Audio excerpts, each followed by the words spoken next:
Hello friends, எல்லாரும் எப்படி இருக்கீங்க? என்னோட வீடியோவை தொடர்ந்து பார்த்துட்டு இருக்கிறவங்களுக்கு தெரியும். நான் கடந்த 4 மாசமா போன ஜூன் மாதம் போன ஸ்காண்டினேவியன் ட்ரிப்பை பற்றின கட்டுரைகளையும் வீடியோக்களையும் தான் தொடர்ந்து போஸ்ட் பண்ணிட்டு இருந்தேன் அப்படின்னு. இந்த வீடியோவில் இருந்து நீங்கள் ஆவலாக எதிர்பார்த்துட்டு இருந்த நாங்கள் இந்தியாவில் போன நிறையா இடங்களை பற்றி தான் பார்க்க போகிறீங்க. அதில் ஃபஸ்ட்டு நீங்கள் பார்க்க போகிறது போன வருஷம் நாங்கள் கர்நாடகாவில் பண்ண ஒரு ரோட் ட்ரிப் பற்றி தான். அதில் மும்பையில் காரில் ஏறி முதல்ல நாங்கள் எங்கே போனோம் அப்படின்னா பிஜாப்பூர் அப்படிங்கிற ஒரு இடத்துக்கு போனோம். இந்த இடம் சுல்தானிய பேரரசர்களுடைய ஆட்சி காலத்தில் தலைநகரமாக இருந்த இடம் ஆதலால் இங்கே நிறையா மசூதிகள் கல்லறைகள்லாம் இருக்குது. அங்கே இருந்த 2-3 கல்லறைகளை பார்த்துட்டு அதுக்கப்புறம் நாங்கள் பாதாமி குடைவரை கோயில்கள் இருக்கிற இடத்துக்கு போனோம். அந்த இடம் ரொம்பவே அழகாக இருந்தது. அங்கேருந்து பட்டடக்கல், அதுக்கப்புறம் விஜயநகர பேரரசர்கள் ஆட்சி காலத்தில் பிரசித்தி பெற்ற இடமான ஹம்பிக்கு போயிட்டோம். அங்கே இருந்து தாண்டேலி அப்படிங்கிற ஒரு காட்டுக்கு போயிட்டு 2 நாள் இருந்தோம். தாண்டேலிங்கிற இடம் பறவைகளை பார்க்குறதுக்கு அருமையான ஒரு இடம். அங்கே நாங்களும் பற்பல பறவைகளை பார்த்து ரசிச்சுட்டு அதுக்கப்புறம் கோவா வழியாக நேராக நாங்கள் சிந்துதுர்க் போயிட்டோம். இந்த ட்ரிப்பை பற்றின வீடியோ சீரீஸையும் நீங்கள் என்னுடைய பிளாக்ஸையும் தான் நான் அடுத்தடுத்து இப்போ வரப்போகிற வாரங்களில் ஷேர் பண்ண போகிறேன். அதில் முதல் படியாக இந்த வீடியோவில் நீங்கள் பார்க்க போகிறது பிஜாப்பூரில் நாங்கள் முதல் நாள் பார்த்த இடங்களை பற்றி தான். பாம்பேலேருந்து பிஜாப்பூர் போகிறதுக்கு டிஸ்டன்ஸ் பார்த்தீங்க அப்படின்னா ஒரு 450 கிலோமீட்டர் தான். ஆனால் ட்ராவல் டைம் ரொம்ப அதிகம். கண்டிப்பாக ஒரு 11 hours ஆகும்.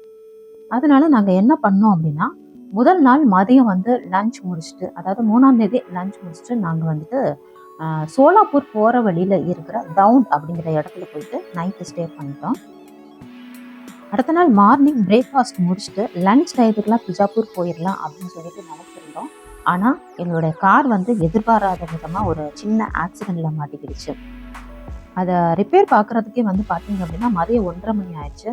ஸோ நாங்கள் சோலாப்பூர்லேயே இந்த ஹோட்டலில் நிசார்க் அப்படிங்கிற ஒரு மகாராஷ்டிரியன் ரெஸ்டாரண்ட்டில் எங்களுடைய லஞ்சை சாப்பிட்டோம். இந்த இடத்த பற்றி நான் கண்டிப்பாக உங்களுக்கு சொல்லியே ஆகணும்.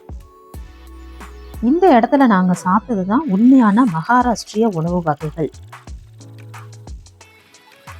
இந்த தட்டில் இருக்கிறது பார்த்தீங்க அப்படின்னா இது தாளிப்பு, இது தபாட்டை அப்படிம்பாங்க. இது எப்படி பண்ணியிருக்காங்க அப்படின்னா கோதுமை மாவோட ஏதாவது ஒரு காய்கறியை கிரேட் பண்ணி அதோட மிக்ஸ் பண்ணி சப்பாத்தி மாதிரி திரட்டி சுட்டுருக்காங்க. பெஸ்ட்டு சைடிஷ் பார்த்தீங்க அப்படின்னா தயிர் தான். ஆனால் அதுக்கு இவங்க ஒரு காரசாரமான பச்சை மிளகாய் சட்னி கொடுத்துருக்காங்க. இது போக வேற என்னென்ன கொடுத்தாங்க அப்படின்னா சோள மாவில் பண்ண ரொட்டி, அரிசி மாவில் பண்ண ரொட்டி, அதுக்கு தொட்டுக்கிறதுக்கு காரசாரமான கத்திரிக்காய் மசாலா, நிறையா பூண்டு போட்டு செஞ்ச வெந்தயக்கீரை பொரியலும் கொடுத்தாங்க. கார் பஞ்சர் ஆகணும், இந்த ரெஸ்டாரண்ட்ல இந்த ஃபுட் ஐட்டம்ஸ் எல்லாம் சாப்பிடணும் அப்படின்னு இருந்திருக்குது போல. கடைசியாக ஸ்வீட் பார்த்தீங்க அப்படின்னா கோயான்னு சொல்லுவாங்க இல்லைங்க, அதாவது பால்கோவா, அதை வச்சு ஒரு பராட்டா பண்ணி கொடுத்தாங்க. செம டேஸ்ட்டாக இருந்துச்சு. இந்த பன்னீர் பட்டர் மசாலா, பட்டர் சிக்கன் இதையெல்லாம் டேஸ்ட் பண்ணுறதுக்கு எனக்கு எந்த மாதிரி ரெஸ்டாரண்ட்டில் சாப்பிட்றது ரொம்ப ரொம்ப பிடிக்கும். ரொம்ப ரொம்ப ஹெல்த்தியான ஃபுட்டை சாப்பிட்ட ஃபீலிங் வந்தது. சாப்பிட்டு முடிச்சு ரிப்பேர் ஆன அதே காரில் ஏறி நாங்கள் பிஜாப்பூர் சிட்டிக்குள்ளே நுழையும் பொழுது டைம் ஈவினிங் 5 o'clock ஆயிடுச்சு. இந்த பிஜாப்பூர் சிட்டி தான் சுல்தானியர்களுடைய ஆட்சி காலத்தில் தலைநகராக இருந்த இடம். அதனால இங்கே கல்லறை மாடங்கள், அரண்மனைகளுக்கெல்லாம் பஞ்சமே கிடையாது, நிறையா இருக்குது. அதில் நம்ம முதல்ல வந்திருக்கிறது கோல் கும்பாஸ் அப்படின்னு அழைக்கப்படுற முகமது அடில் ஷா அப்படிங்கிற பேரரசருடைய கல்லறை மாடம். இந்த கோல் கும்பாஸ் கட்டிடம் எப்படி இருந்தது அப்படின்னா மிகப்பெரிய ஒரு சதுர வடிவ கட்டிடம். அதுக்கு மேலே ஒரு மிகப்பெரிய குவி மாடம், அதாவது ஒரு தாஜ்மஹால் மாதிரி வடிவத்தை பார்க்குற மாதிரி இருந்தது. ஆனால் கட்டிடத்தை நெருங்கி நெருங்கி கொஞ்சம் கொஞ்சமாக உள்ளே போக போக குவி மாடம் என்ன ஆச்சு அப்படின்னா கொஞ்சம் கொஞ்சமாக மறைஞ்சு ஒரு குறிப்பிட்ட இடத்துல முற்றிலுமாக தெரியாமலே போயிடுச்சு. அதுக்கப்புறம் டூரிஸ்ட் கைடு எக்ஸ்பிளைன் பண்ணதுக்கப்புறம் தான் எங்களுக்கு புரிஞ்சிச்சு, நமக்கு நேராக இருக்கிற கட்டிடத்துக்கு மேலே குவிமாடம் கிடையாது, இதுக்கு பின்னாடி இன்னொரு கட்டிடம் இருக்குது, அதுக்கு மேலே தான் குவிமாடம் இருக்குது அப்படின்னு. இப்ப நம்ம பார்த்துட்டு இருக்கிற இந்த கட்டிடத்தை இப்ப மியூசியமா மாத்திட்டாங்க. ஆனா 500 வருஷங்களுக்கு முன்னாடி சுல்தானிய அரசர்களுடைய வரவேற்பறையா இருந்த இடம் இதுதான். மியூசியத்துக்குள்ள போட்டோஸ் வீடியோஸ் அலோ பண்ணல. இந்த பிஜாப்பூர் சிட்டியோடைய ஹிஸ்டரி தெரியணும் அல்லது சுல்தானிய அரசர்களுடைய ஹிஸ்டரி தெரியணும் அப்படின்னா நீங்க தாராளமா இந்த அருங்காட்சியகத்தை விசிட் பண்ணலாம். மியூசியத்துல இருந்து வெளியே வந்ததும் நான் பார்த்து பிரமிச்சு போன அந்த கோல் கும்பாஸ் கட்டிடத்தை நீங்களும் பாருங்க.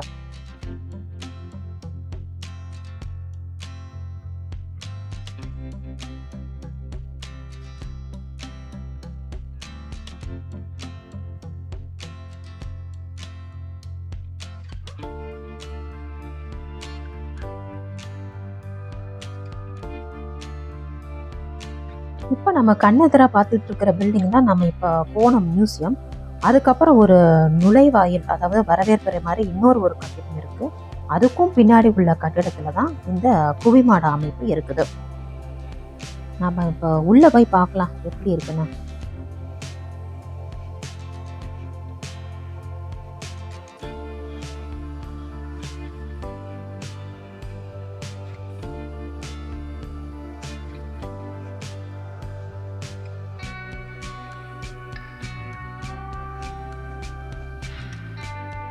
பக்கத்துல இருந்து பார்க்கும்போது செம பிரம்மாண்டமா இருக்குதுங்களா.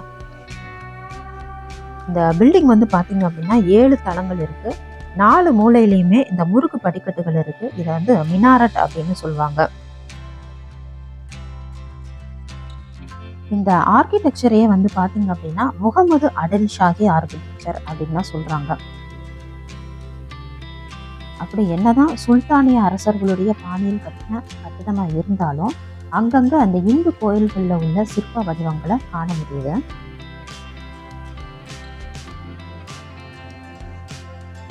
வாங்க நம்ம கல்லறைக்குள்ள எப்படி இருந்தது அப்படின்றத காட்டுறேன். ஆதில் ஷா மற்றும் அவருடைய குடும்பத்தினருடைய உண்மையான கல்லறை வந்து கீழே உள்ள பாதாள அறையில தான் இருக்குது. அங்க வந்து டூரிஸ்ட் யாரையும் அலோவ் பண்றதில்ல. அதாவது முகமது அடில் ஷா, அவருடைய இளைய மனைவி அருஸ் ரூபி, அவருடைய மூத்த மனைவி, அவருக்கு பிடிச்ச இலங்கையை சேர்ந்த நடன பெண் ரம்பை, அவர்களுடைய குழந்தைகள், அவர்களுடைய எல்லா கல்லறையுமே அடியில் தான் இருக்குது. இப்போ நம்ம இந்த இடத்துல பார்த்துட்டு இருக்கிறது வந்து பார்த்திங்க அப்படின்னா அந்த சமாதியோடைய மாதிரி வடிவம் தான். இந்த குவி மாடத்துடைய விட்டம் வந்து பார்த்திங்க அப்படின்னா 44 மீட்டர். எவ்வளோ பிரம்மாண்டமாக இருக்குது தெரியுமா பக்கத்தில் இருந்து பார்க்குறதுக்கு. அந்த வேர்ல்டுலேயே ரொம்ப ஃபேமஸான சர்ச்சான அந்த சென்ட் பீட்டர்ஸ் பெசிலிக்கா, அதாவது அது வந்து யூரோப் கண்ட்ரியில் வேட்டிக்கன் சிட்டியில் இருக்குது. அந்த தேவாலயத்துடைய குவிமாடத்தோட விட்டமே வந்து பார்த்தீங்க அப்படின்னா 42 மீட்டர் தான். அதை விட இது 2 மீட்டர் அதிகம். இந்த ஆர்கிடெக்சருடைய ஸ்பெஷாலிட்டி என்ன அப்படின்னு பார்த்தீங்க அப்படின்னா எவ்வளவு பெரிய குவிமாடத்தை தாங்கி பிடிக்கிறதுக்கு தூண்கள் அப்படின்னு எதுவுமே கிடையாது. அவங்க வந்து ஒரு இன்டர்லாக்கிங் சிஸ்டம் அப்படின்னு ஒன்று யூஸ் பண்ணுறாங்க. அதை வச்சு தான் இந்த குவிமாடம் வந்து சப்போர்ட் கொடுத்துருக்காங்க. ஸோ இப்போ மறுபடியும் நம்ம அடுத்த தளத்துக்கு வந்திருக்கோம். இந்த இடத்துல இருந்து பார்த்தாக்க அந்த மொத்த அந்த பூங்காவும் தெரியுது. நிறைய மயில்கள் இங்க இருக்கிறத பார்க்க முடியுது. படிக்கட்டுகள் வந்து பாத்தீங்க அப்படின்னா ரொம்ப குறுகலா இருந்தது. அதே சமயத்துல ரொம்ப இருட்டாவும் இருந்தது. ஸோ நீங்க வரதா இருந்தா இயர்லி மார்னிங் டைம் தான் ரொம்ப பெஸ்ட். விடியற் காலையில 6 மணிக்கெல்லாம் இங்க உள்ள எல்லா வரலாற்று சிறப்புமிக்க கட்டடங்களையும் ஓபன் பண்ணிடுறாங்க. விடியற் காலை சூரிய வெளிச்சத்துல இந்த மாதிரியான பழமையான கட்டடங்களை பார்க்கறது இன்னும் ரொம்ப அழகா தெரியும். ஒவ்வொரு தளத்துல இருந்தும் அந்த ஜன்னல் வழியா அந்த மினாரட் ஸ்ட்ரக்சரை பார்க்கறது வந்து அவ்வளவு அழகா இருந்தது. இவ்வளவு நுணுக்கமான வேலைப்பாடுகள் பாருங்க. இந்த 7 மாடி ஏறி வர்றதுக்கு நமக்கு கண்டிப்பா நிறையவே எனர்ஜி வேணும். ஆனா இப்படி ஏறி வந்து பார்க்காம போயிட்டோம் அப்படின்னா இந்த கட்டடத்துடைய நுட்பமும் இதனுடைய அழகும் நமக்கு தெரியாமலே போயிடும். கடைசியா இந்த கட்டடத்துல என்ன ரொம்ப ரொம்ப பிரமிக்க வச்ச இடம் அப்படின்னா அது இதுதான். இப்படி என்ன இந்த அறையில இருந்தது அப்படின்னு கேட்டீங்க அப்படின்னா அந்த ஒரு சின்னதாக ஒரு லைட் மாதிரி தெரியுது இல்லையா நேராக, அது வந்து எங்களுடைய டூரிஸ்ட் கைடு அவருடைய செல்ஃபோன் வச்சு அவருடைய முகம் தெரியறதுக்காக வேண்டி அப்படி பண்ணியிருக்காரு. அவர் அந்த இடத்துல நின்று பாட்டு பாடுறாரு. ரொம்ப மெலிதான குரல்ல தான் பாடுறாரு. அது 37 மீட்டர் தூரத்துல நேர் எதிராக இருக்கிற எங்களுக்கு வந்து அவ்வளவு தெளிவா கேட்குது. மாடத்துல உள்ள இந்த அறைய அதனால விஸ்பரிங் கேலரி அப்படின்னு சொல்றாங்க. அந்த அனுபவத்தை நீங்களே இப்ப பாருங்க.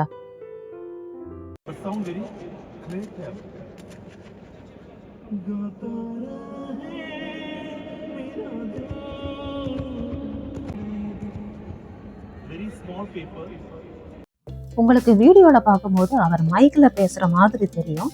ஆனா அவர் மைக் எதுவும் யூஸ் பண்ணல. சாதாரண குரல்ல தான் பாடி காமிக்கிறாரு. இதெல்லாம் பார்த்து எனக்கு டிராவல் பண்ண அந்த டயர்டே போயிடுச்சு. இதெல்லாம் என்ன பிரமாதம், இன்னொரு ஒரு விஷயம் சொல்றேன் பாருங்க அப்படின்னு சொல்லிட்டு டூரிஸ்ட் கைடு ஒரு இன்ஃபர்மேஷன் சொன்னார் பாருங்க. அதாவது 500 வருஷத்துக்கு முன்னாடி எலக்ட்ரிக் ஸ்பீக்கர்லாம் கிடையவே கிடையாது. ஆனால் அந்த நேரத்தில் இவ்வளவு பெரிய அறையில் வந்துட்டு 1000 பேர் உட்கார்ந்து பார்க்குற அளவுக்கு கலை நிகழ்ச்சிகளை எல்லாம் நடத்தி இருந்திருக்காங்க. அதுவும் 1000 பேருக்கும் மிக துல்லியமாக கேட்குற வகையில் அந்த நடன நிகழ்ச்சிகள், இசை நிகழ்ச்சிகள் நடந்திருக்கு அப்படின்னா பாருங்க. அதாவது எவ்வளவு அழகா ஒரு ஒளியியல் நுட்பத்தை அந்த காலத்துல யூஸ் பண்ணியிருந்திருக்காங்க அப்படின்னு பாருங்க. உண்மையிலேயே இந்த இடத்துக்கு வந்ததுக்கு அப்புறம் தான் வரலாறு அப்படிங்கிறது எந்த அளவு முக்கியம் அப்படிங்கிறது எனக்கு தோணுச்சு. இந்த இடத்துக்கு வர வரைக்கும் ஹிஸ்ட்ரி அப்படின்னா என்னோட எக்ஸ்பிளனேஷன் என்ன அப்படின்னா, எந்த வருஷம் எந்த மன்னர் எந்த இடத்த ஆட்சி செஞ்சாரு அப்படிங்கிறத படிக்கிறது மட்டும்தான் அப்படின்னு நினைச்சிட்டு இருந்தேன். ஏன்னா அப்படிதான் நம்மளுடைய ஸ்கூல் புக்ல வந்து இருந்துச்சு. அந்த வரலாற்று சம்பவங்கள் நடந்த அந்த ஆண்டுகளை வந்து மனப்பாடம் செய்ய பிடிக்காமலேயே வரலாறு பாடமே பிடிக்காம போனதெல்லாம் தனி கதை. ஆனா வரலாறு அப்படிங்கிறது ஒரு குறிப்பிட்ட காலகட்டத்துல அந்த மக்களுடைய வாழ்வு முறை எப்படி இருந்தது, அவங்க உபயோகப்படுத்திய அந்த கணித கோட்பாடுகள், கட்டிடக்கலை நுட்பங்கள் என்ன, அந்த நேரத்துல தொழில்நுட்ப வளர்ச்சி எப்படி இருந்தது அப்படிங்கிறதையும் தெரிஞ்சுக்கிறது தானே.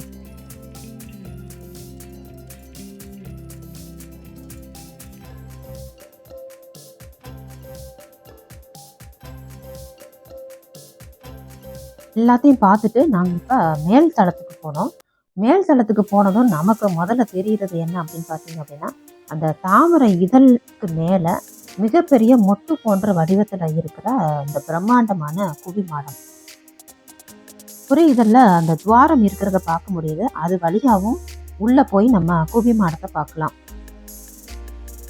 மேல் தளத்திலிருந்து பார்த்தா அந்த மொத்த பீஜாப்பூர் நகரமும் அவ்வளவு அழகாக நமக்கு தெரியுது.